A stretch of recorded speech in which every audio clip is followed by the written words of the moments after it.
What's up, everybody? It's Network Brett. I passed my AWS Certified Cloud Practitioner exam. It's a tongue full, I guess. But this exam, I would rate it maybe on the tech scale, maybe like a 3 or 4. It's a fairly simple exam. You just have to look for little key differences in the questions. I actually did fail it once, so it might seem a little ironic that I'm giving it a not very hard rating. But if you compare it to like the CCNA that I took, which I'd probably consider like a 6 to an 8, this was a lot easier for sure. And these are all the resources I used, so didn't go super in depth. I did watch a video on it, but I'm not even gonna suggest the video because it just wasn't that good. But I found this exam from Odin Academy, and it's just a 6 different exams on AWS. I listened to the video, then I felt like I had a good enough understanding to take the exams, and then all I did was go through what I got wrong and study up on what I got wrong. So, this was the first one. I got a 55 the first time, 81 the second, but I took it right after. Hardly counts. Then I took it like weeks later, got a 70. Um, I didn't want to take the same exam right after because then you're just remembering the questions. So I think it's good to like split them up by a week, and you can see this one was 814. This one, wow, I didn't think I took so long to study for this, but it was over a month later. So I think that's the best way to kind of space these out to where you're not memorizing the questions. So out of the 6 exams that Odin has, I did them all. This one's 16. I didn't actually finish that, so ignore that. But yeah, see, okay.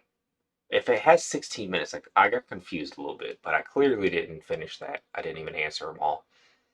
But you can see I kind of spaced them out a week or two in between. So you're not just memorizing it. And then, you know, what I think really helps is you take the time to go through all the incorrect ones or the ones you're not sure about. If you have the time, I think it's better to just go through all of them because you might have guessed on some, got it right, but you really don't understand what's going on.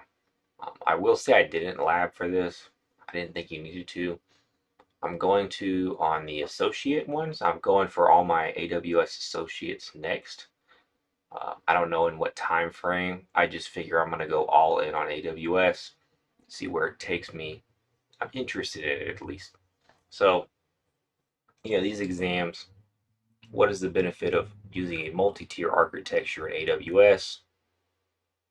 And a lot of times you'll have two that are like, they both sound nice, it simplifies deployment and management of infrastructure.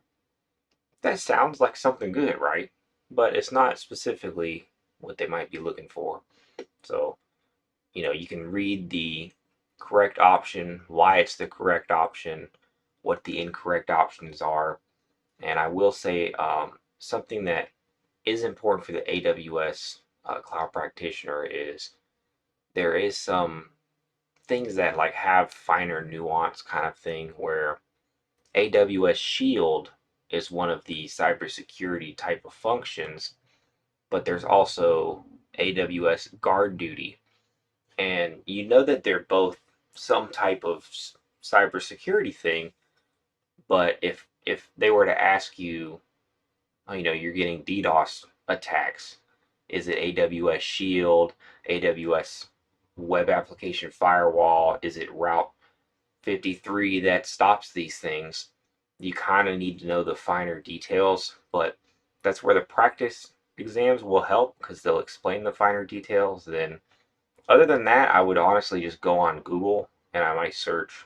This is one of the ones that had some finer nuance that I was having some trouble with.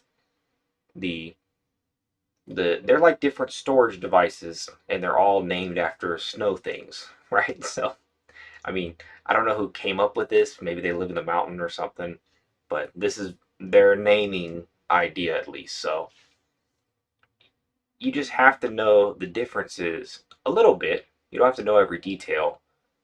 Snow cone is for smaller things, like some terabytes of data. Snowball Edge is up to 80 terabytes, and also I think Snowball Edge you can like do some data analysis before you move it or something. Like I said, I'm not an expert in this stuff, but there's also Snowmobile, which can go to more than 10 petabytes of data.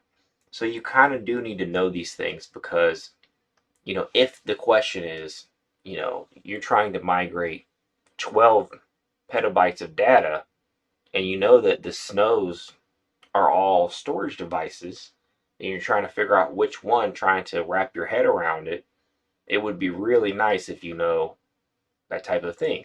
So I just do some quick Google searches. Some other similar questions were like, which um, billing structure do you have a 15-minute response time? I didn't get that on the exam. That was on some of the practice exams. So things like that, where you're comparing the developer plan, the business plan, the enterprise plan, things like that, you're definitely gonna want to know the nuanced differences because they're important to the exam. Um, where in the real world, you'd probably just look it up. It's whatever, but that's what the exam's about. So yeah, I would say not a super hard exam. I had some trouble with it. I had to reschedule it because of the hurricane. I actually have to work more during hurricanes. Anyways, this is besides the point.